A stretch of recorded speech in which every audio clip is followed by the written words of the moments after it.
வணக்கம். ஆண்டாள் நாச்சியார் அருளிச் செய்த திருப்பாவை 30வது பாசுரம்.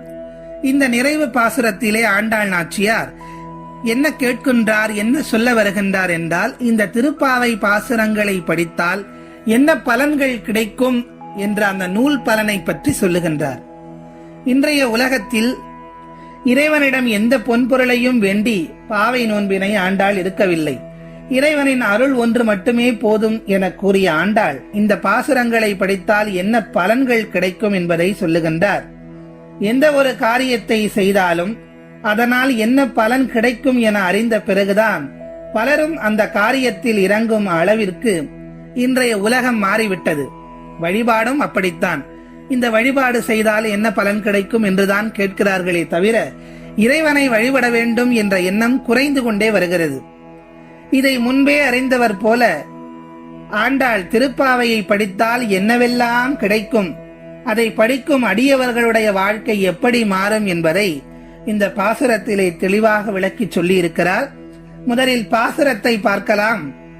வங்கக் கடல் கடைந்த மாதவனை கேசவனை திங்கள் திருமுகத்துச் சேயிழையார் சென்று இறைஞ்சி அங்கப்பறை கொண்டவாற்றை அணி புதுவை பைங்கமல தன்தெரியில் பட்டர்பிரான் கோதை சொன்ன சங்கத் தமிழ் மாலை 30 தப்பாமே இங்கு இப்பரிசுரைப்பார் ஈரிரண்டு மால்வரைத்தோள் செங்கன் திருமுகத்துச் செல்வத் திருமாலால் எங்கும் திருவருள் பெற்று இன்புறுவர் எம்பாவாய் என்பது ஆண்டாள் நாச்சியார் அருளி செய்திருக்கக்கூடிய திருப்பாவை 30வது நிறைவு பாசுரம். வங்கக் கடல் கடைந்த மாதவனை கேசவனை திங்கள் திருமுகத்துச் சேயிழையார் சென்று இறைஞ்சி அங்கப்பறை கொண்டவாற்றை அணிப்புதுவை. திருப்பார்கடலை அமுதம் வேண்டி கடைந்த போது பகவான் நாராயணர் தான் மந்தரமலையை தாங்கும் கூர்மமாக அவதரித்தார். அதனால்தான் பகவானை வங்கக் கடல் கடைந்த மாதவனை என்று சிறப்பித்து சொல்லுகின்றார் ஆண்டாள் நாச்சியார்.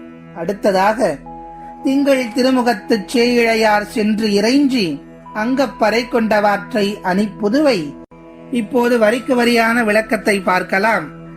பைங்கமல தன்தெரியல் பட்டர்பிரான் சொன்ன சங்கத் தமிழ் மாலை 30 தப்பாமே. அறிவு பிரகாசிக்கும்படியான நிலவை போன்ற முகத்தை உடைய கோகுலத்திலே இருக்கக்கூடிய சிறுமிகள் கண்ணனாக அவதரித்த கிருஷ்ணனிடம் சென்று அவன் திருவடிகளை பெற வேண்டும் என்றால் ஸ்ரீவில்லிபுத்தூரிலே பட்டர்பிரானாக இருக்கக்கூடிய பெரியாழ்வார் அவர்தானே ஆண்டாள் நாச்சியாரை எடுத்து வளர்க்கின்றார். மகளாக துளசி வனத்தில் தோன்றிய ஆண்டாள் நாச்சியார் சொல்லி இருக்கக்கூடிய இந்த சங்கத் தமிழ் மாலை, சங்கத் தமிழ் மாலை என்றால் மிகவும் உயர்ந்ததாக சொல்லப்படக்கூடிய பழம்பெரும் மாலையாக, இறைவனுக்கு எப்படி பூக்களால் மாலை தொடுத்து போடுகின்றோமோ அதுபோல் இந்த பாசுரங்களை மாலையாக கோர்த்து எம்பெருமானுடைய திருவடிகளிலே ஆண்டாள் சமர்ப்பித்திருக்கிறாள். அப்படிப்பட்ட இந்த 30 பாசுரங்களையும் தவறாமல் பாராயணம் செய்பவர்களுக்கு என்ன கிடைக்கும்? அடுத்த வரியில் சொல்லுகின்றாள்.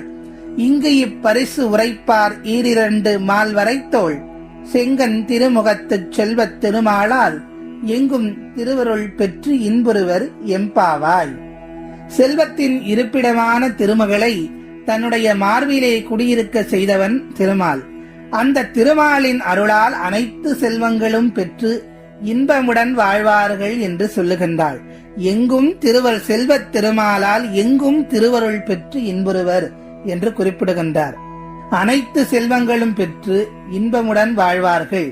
தேனினும் இனிய பாசுரங்களால் பரந்தாமனின் புகழ் பாடி நம்மையும் அந்த நாராயணனிடத்திலே ஆற்றுப்படுத்திய அந்த ஆண்டாள் நாச்சியாருடைய திருவடிகளை இன்று நாம் பணிவோம். இத்தனை நாட்களாக எம்பெருமான் நாராயணனை பணிந்த நாம் இன்று அந்த நாராயணரோடு சேர்த்து ஆண்டாள் நாச்சியாரையும் பணிந்து அவள் திருவடிகளையும் சேர்த்தே வணங்குவோம். இதற்கு முந்தைய பாசுரங்களில் கண்ணனை கோவிந்தன் என்னும் திருநாமம் கொண்டு அழைத்த ஆண்டாள் நாச்சியார் இந்த பாடலில் மாதவன் என்றும் கேசவன் என்றும் 2 நாமங்களை போற்றி புகழ்ந்துள்ளார். மிகப்பெரிய தவம் செய்தவர்களால் மட்டுமே மாதவன் என்ற திருநாமத்தை தொடர்ந்து உச்சரிக்க முடியும் என்பார்கள். ஆகவே நாமும் அந்த மாதவனுடைய புகழை பாடி பரவி அவன் திருவடிகளை பணிவோம் என்று சொல்லி இந்த திருப்பாவை பாசுரம் 30ஐயும் படித்த பலன் அனைத்தும் இதை கேட்டவர்கள் அனைவருக்கும் கிடைக்க வேண்டும் என்று எம்பெருமான் நாராயணரோடு சேர்த்து ஆண்டாள் நாச்சியாரையும் வேண்டி கேட்டுக்கொண்டு உங்கள் அனைவருக்கும் எனது அன்பு கலந்த நன்றியை தெரிவித்துக் கொள்ளுகிறேன். இந்த பாசுரங்களை நாம் நாள்தோறும் கேட்பதற்கு பலரும் காரணமாக இருந்தார்கள். அனைவருக்கும் எனது நன்றியினை தெரிவித்துக் கொள்ளுகிறேன். மீண்டும் நல்லதொரு பதிவில் உங்கள் அனைவரையும் சந்திக்கிறேன். நன்றி, வணக்கம்.